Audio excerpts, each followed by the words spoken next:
I'm just a little south of the Windy City, so you know it's gotta be cold here. Where they sip on cold beers in their old years. Old peers turn to new foes, and dudes hold heat in these too cold streets. And crews don't meet to build, they meet to beef. And I ain't talking about USDA. More like do us, we spray. And they knew us, we played together when we was younger. But that was before hunger pains and money strains. The want to gain and the hunt to eat make brothers hang and want to beat the odds without part-time jobs. They rob and steal trying to garner meals or harbor meals by hawking pills or pushing products trying not to get caught up. Cause it's a real cold world, even colder if you locked up. Kids get brought up by their moms and grandmoms cause they pops was too cold for the household, so they out showing everybody just how cool they could be. And the youth never see a man as a man, at least not the black ones, cause they steal 3 out of 5 because 3 out of 5 still steal. Robbing liquor stores, the rich, the poor, kids for their childhoods while they live in their wild hoods, all over the world, but especially here, just south of the Windy City, so you know it's gotta be cold.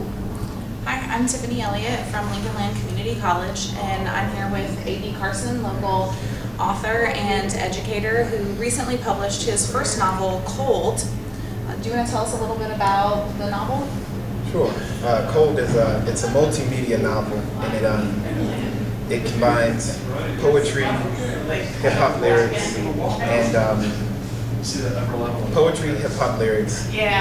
prose, and kind of connects all of those things into a narrative, and it also works as a multimedia as well as multi-genre because we also have audio components that you can purchase that kind of complement the text.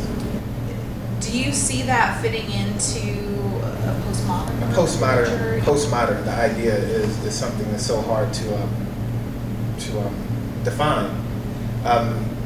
But every time, I believe that in lots of instances where people talk about hip hop, you know, the idea of taking these things. Hip hop did not really begin in 1979, but we use that year, I suppose, because that was when people started to become conscious of it being something of its own. But it's borrowing lots of other things that existed before it. And when all of those things kind of come together and then ownership is taken in saying that we're going to take the oral tradition that's already existed, we're going to take the idea of signifying that already existed. We're going to take, the idea of speaking to these conditions that exist, the social commentary, put all of those things together, and we've created something new.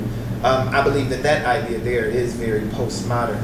And that being the case, then it would be really, really difficult to talk about a novel being a hip-hop novel in all that hip-hop embodies and then not talk about it being postmodern as well. Sure. In the critical essay that follows the epilogue, a lot of the characters in your novel are analyzed in terms of how they symbolize different aspects of hip-hop. Do you envision your novel as an allegory, or do you think that those symbolic elements are just a part of the larger story? I believe that it can be viewed that way, and one of the things Rick Rubin said something about hip hop being art that aims really high, but it trickles all the way down. And I'm not quoting him directly, sort of paraphrasing, but the idea that hip hop itself has enough depth that it can be examined at the most prestigious of universities, but also listened to on street corners all over, kind of gives you an idea that lots of artists are probably conscious of that. So you have artists who may speak in very symbolic terms, but then there are other people who take those things literally. And I intentionally want Cold to be able to be read on all of those different levels. So on some level, yes, it is allegorical. And then on others, some people are going to read it and just believe that it's a literal story.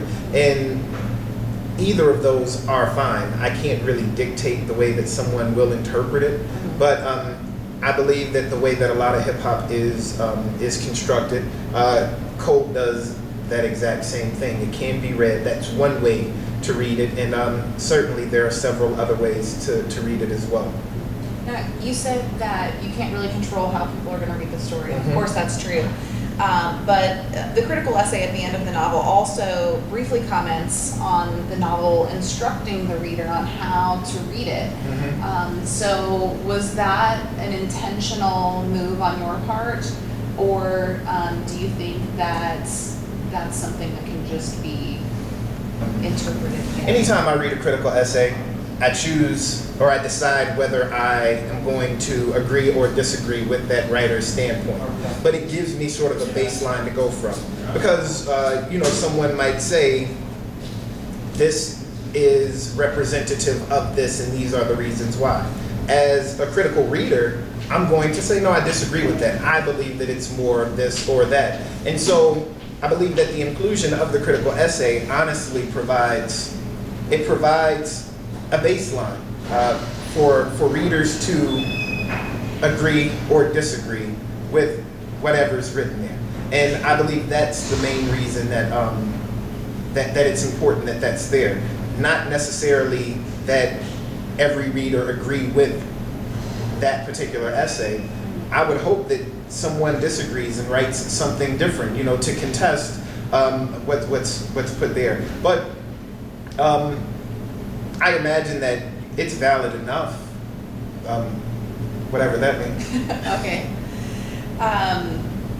Another point that comes out through the reading of your novel, both in the foreword and the critical essay that's included, is that AD the author is not AD the character.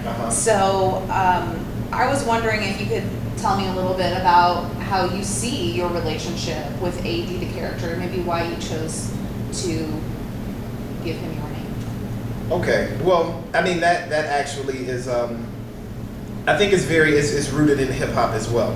Dr. Dre sort of famously said, because him being the, kind of like the godfather of gangster rap. He says, at the end of the day, it's all entertainment. And you have the expectation from most hip hop artists is that whatever they're saying on the record is autobiographical. You kind of have to keep it real. If you don't, then you run the risk of, like Vanilla Ice saying that his history is one thing, and then finding out that his history is another thing, and then he loses credibility with his audience. And there are several different rappers who've had that credibility issue. The idea that what they say in their songs is not the way that they really live. And I thought that it would be very interesting to write the novel from the same standpoint that a rap artist sits down to write an album. And then there are some artists who speak stories. They tell stories about people that aren't them. And I thought that, well, what I would do is give this sort of first person narrative, this third person narrative, and have all of those things blend together the way that a rap album is created. But it would be really strange if if you got Nas's album and Nas was talking about another character throughout the whole album, or if you got Jay-Z's album and Jay-Z was rapping in the character of another individual. So I thought, well, why not take what Nas or Jay-Z or Mos Def or any of these rappers do whenever they say I, and put that into into the novel. So whenever I speak, it's AD on record. And so I believe that we're closely related. There are some things that are definitely true to my life, but there are embellishments as well. Creative liberties that are taken with the telling of history or telling of the past. And I believe that that's very hip hop in essence as well, but that's the reason that it's called a novel. This is not my life story. And I would hate for anybody to read it and just believe that. And like I said before, some people are going to read it and they take that from it, and that would be completely fine. But I want it to be noted that I didn't intentionally write Cold as a means of telling my life story. You know, I probably would have done something a lot different if that was the case. Sure, autobiography or memoir. Exactly, exactly. You started to address my next question a little bit, I think. Okay. But the novel is told primarily from the point of view of an unnamed, omniscient narrator. Although, as you say, other points of view come through, where AD, the character, is allowed to speak in the first person, for example. But most of the story does come through that omniscient third-person narrator. Instead of through a lot of scenes where the characters speak and act for themselves outside of that narration. And so that is in strong contrast to what a lot of creative writing instructors, or if you attended a workshop on creative writing, what you would learn from that show, don't tell mantra. And so why did you decide to tell AD's story through that perspective? Well, I think that it's sort of maybe painting, you know, with broad strokes. And it's, again, very intentionally wanting to paint a picture that lots of people could see themselves in. And also, well, you know, just the idea that creative writing is creative writing. And to say that there are rules. I know I had a professor once who told me when I said, well, this is the kind of writing that I want to do. I want to write lyrics. I want to write poems that speak to experiences that I know and people that I know have gone through. And he says, well, you need to know all of the rules in order to break them. And I resisted for a really long time, and then I thought, okay, well, cool, I understand where you're coming from. So what I'm going to do is learn what it is that you're trying to teach me from the standpoint of being a person who knows all of the technical rules that should be followed, and then I'll use them to my advantage when it's advantageous, but then I'll put them away when they don't necessarily have a place in the story that I'm trying to write or the poem that I'm trying to write. And you also kind of have to understand that the conventions of traditional poetry kind of go out the window with hip hop, because hip hop honestly depends lots of time on trite rhyme, you know, and it depends on things that, you know, when you're studying traditional poetry, there are so many things that you're told not to do that when you're studying rap lyrics, you have to do. I mean, it really depends upon you doing some of those things. So sort of going through the educational process and learning you know, these modes of narration, I also have to be very conscious of the tradition in hip hop that has existed for a really long time, and be mindful of it whenever I'm writing. And so all of the writing is influenced by all of those different things that I've learned, not just the stuff that I've learned at the academy, because I believe that creative writing instructors could learn quite a bit from hip hop. If they listened up a little bit more, then they would probably be able to understand and break down for students exactly what's going on there. And so then at the university level, maybe we'll have some hip hop writing courses, or, you know, we'll have some, you know, something like, you know, a poetics of hip hop.